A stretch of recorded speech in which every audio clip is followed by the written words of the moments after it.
Os membros do Ministério Público Federal devem ter vergonha do senhor hoje. Muita vergonha. Que Deus estava lhe dando uma oportunidade do senhor desfazer todas as injustiças que o senhor fez enquanto estava lá no TSE, representando o Ministério Público Federal. O senhor fez ao contrário. O senhor perseguiu, o senhor entrou num jogo sujo de uma pessoa que, para mim, é doente. Eu quero dar só um exemplo de como é que o senhor não merecia estar sendo reconduzido. Minhas amigas e meus amigos do canal Patriotas Brasil, hoje, a Comissão de Constituição e Justiça, CCJ, do Senado aprovou de forma lamentável a recondução do Procurador-Geral da República, Paulo Gonet, a novo mandato de 2 anos no cargo. É triste observarmos o cenário político destruindo a população brasileira em favor dos interesses pessoais e partidários, embasados em puras ideologias que caminham contra o Estado de Direito e a real democracia, o governo que não é mais do povo. O senador Flávio Bolsonaro desabafa e desmascara o Gonet. O Brasil todo já sabe que essa recondução é um escárnio à democracia e que o Estado de Direito não mais é sustentado pela Constituição brasileira. Vejam o senador patriota, Flávio Bolsonaro.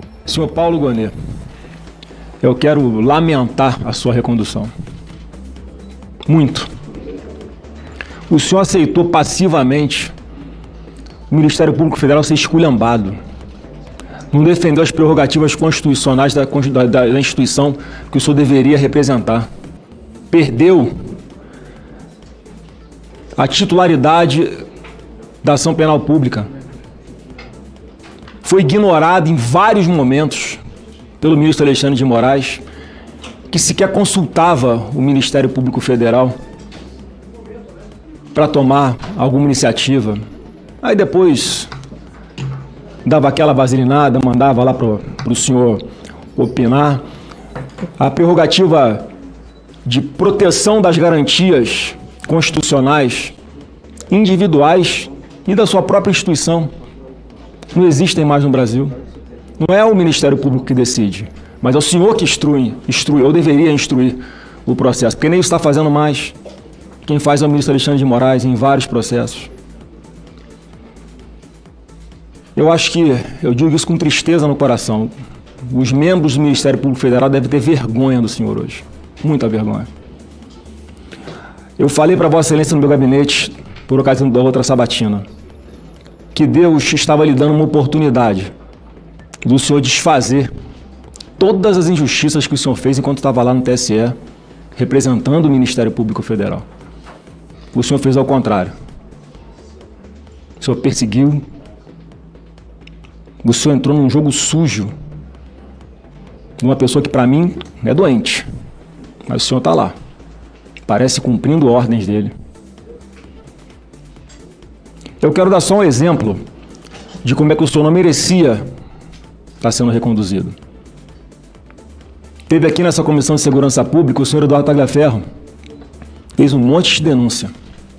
Uma específica em que ele cita nominalmente o senhor, que foi a seguinte: ele teve uma matéria do Metrópolis no dia 17 de agosto, que vazou uma conversa daquele grupo de empresários que apoiavam o presidente Bolsonaro.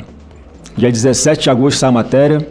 No dia 23 de agosto, o senhor Alexandre de Moraes executa a sua decisão. Foram mandados de busca e apreensão, bloqueio de contas bancárias, redes sociais, quebra de sigilo bancário, de todos aqueles empresários que estavam participando de uma conversa privada no WhatsApp. Aí teve aquela grande repercussão negativa. Então o ministro Alexandre de Moraes, como havia dado uma decisão apenas com base numa matéria jornalística, ele vai tentar requentar a sua própria decisão. Ele pede que o seu juiz auxiliar, o Ayrton Vieira, solicite ao Tagliaferro para preparar um mapa mental para ajudar na fundamentação da sua decisão. E ele mostrou para a gente aqui, na Comissão de Segurança Pública, eu estava sentado aí, onde o senhor está, ele mostrou para a gente que recebeu um monte de documentos para que ele produzisse esse mapa mental nos dias 26, 27 e 28 de agosto. Ele fez o mapa mental no dia 29 de agosto, mostrou para a gente aqui os metadados, para comprovar que o documento tinha sido produzido naquele dia. E sabe qual dia o Alexandre de Moraes afastou o sigilo da sua decisão, porque estava tudo sob sigilo, no próprio dia 29. Ele provou para a gente aqui que o Alexandre de Moraes fraudou a própria decisão dele. Ele tinha dado uma decisão com base na matéria de jornal, estava sob sigilo. Ele usa uma estrutura de combate à desinformação do TSE para refazer a sua fundamentação e depois da publicidade. Aí no meio do caminho, o Tagliaferro mostrou para a gente aqui que recebeu uma mensagem do senhor Lucas. Você conhece o senhor Lucas, né? É seu assessor, seu próprio assessor, procurador Gonê, cobrando o Tagliaferro. Abre aspas. Dr. Paulo Gonê, vice-PGR, me pediu para entrar em contato com você, Tagliaferro, sobre um assunto que ele tratou com o ministro Alexandre hoje cedo. O ministro Alexandre de Moraes tratando com o senhor de uma investigação que não lhe caberia. Ao juiz cabe julgar, não cabe perseguir ninguém. E o Tagliaferro anunciou daqui, ó. Eu enviei o que eles me pediram para o Gonê. Eu enviei pessoalmente para ele, para o senhor, os pedidos que o Moraes combinou com ele. Eu enviei diretamente para o WhatsApp do Paulo Gonê. Foi quando ele mostrou aqui para a gente, para essas câmeras que estão nos filmando aqui agora, as mensagens do próprio telefone dele, que ele te havia enviado para o senhor. Foi quando até vazou o seu número publicamente, sem querer, mas aconteceu. Foi sem querer mesmo. E diante dessa grave denúncia, senhor Paulo Gonê, o senhor próprio está envolvido. O que o senhor fez? Se o senhor quiser responder agora, o senhor fez alguma coisa? Nada, né? O senhor não fez nada. Ou pior, o senhor começou a investigar o próprio Tagliaferro. O senhor denunciou o Tagliaferro depois do que ele denunciou aqui. O senhor ofereceu denúncia contra o Tagliaferro por violação de sigilo funcional, coação no curso do processo, obstrução de investigação envolvendo organização criminosa e tentativa de abolição do Estado Democrático de Direito. O senhor, ao invés de investigar as graves denúncias, o senhor foi investigar quem denunciou. Igualzinho o senhor está fazendo com o deputado Eduardo Bolsonaro agora. Ele vai para os Estados Unidos, denuncia os abusos de Alexandre de Moraes e Vossa Excelência está aqui, abrindo inquérito para persegui-lo, ao invés de investigar as graves denúncias que estão sendo feitas. O senhor não tem vergonha de fazer isso? Nenhuma vergonha? Eu enviei todas essas denúncias, essa e várias outras, para o senhor. Está lá na PGR. Mandei o presidente do Supremo Tribunal Federal, quando era ainda o ministro Barroso. E não acontece absolutamente nada. Essa, senhor Paulo Gonê, foi apenas uma situação que foi aqui evidenciada. Imagina quantas outras não aconteceram ao longo dos últimos anos. Esse conluio, esse jogo combinado, essa manipulação, essa farsa. E o senhor participando de tudo isso? O senhor colaborando com a perseguição a pessoas inocentes? O senhor não sente mal de fazer isso, não? O senhor consegue chegar em casa e olhar nos olhos da sua esposa e ficar com a consciência tranquila?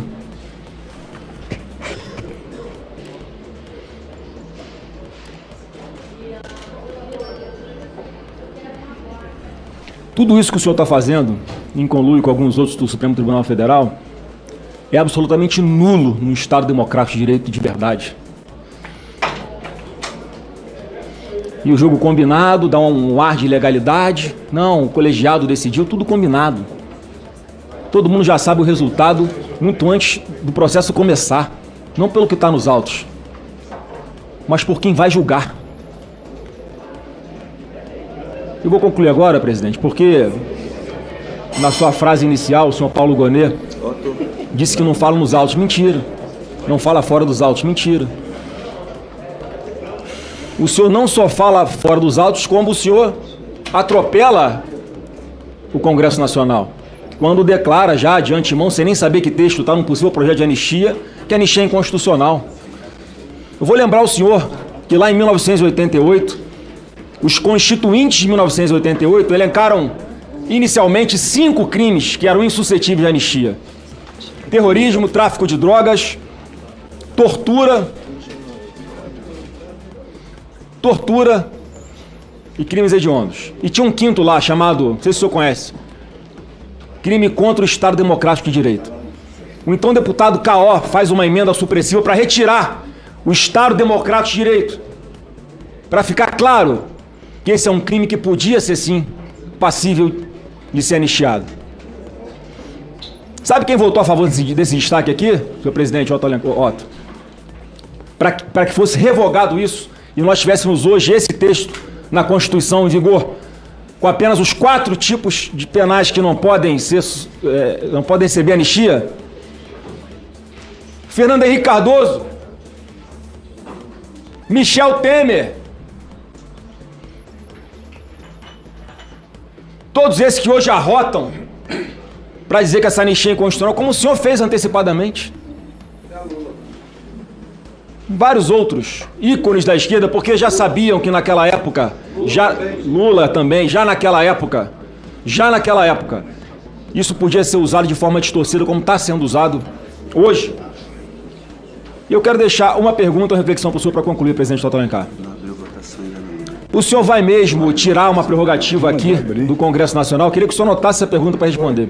O senhor vai tirar a prerrogativa do Congresso Nacional para fazer o processo de impeachment contra ministro do Supremo Tribunal Federal? Porque o que está sendo dito já pela imprensa, não sei como é que a imprensa fica sabendo se o senhor não fala, né?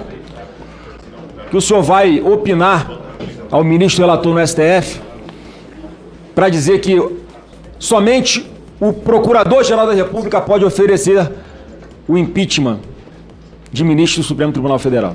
Queria saber se isso é verdade. E se for verdade, por que o senhor está fazendo isso? Essa é a pergunta que eu tenho para fazer para o senhor, já que as outras do senhor ficou só me olhando aqui, olhou para o lado de vez em quando. Não, senador Flávio, mas não é hora dele responder, ele vai responder depois. E eu vou concluir, deixando, já que o senhor é uma pessoa religiosa, um versículo de Isaías 55:7. Abre aspas aqui para esse versículo, para esse ensinamento. Deixe o ímpio o seu caminho, e o homem maligno os seus pensamentos, e converta-se ao Senhor, que se compadecerá dele. Volte-se para o nosso Deus, porque é generoso em perdoar. E eu, sinceramente, eu ainda espero que o senhor se arrependa de tudo que o senhor está fazendo com pessoas inocentes, com milhares de pessoas inocentes.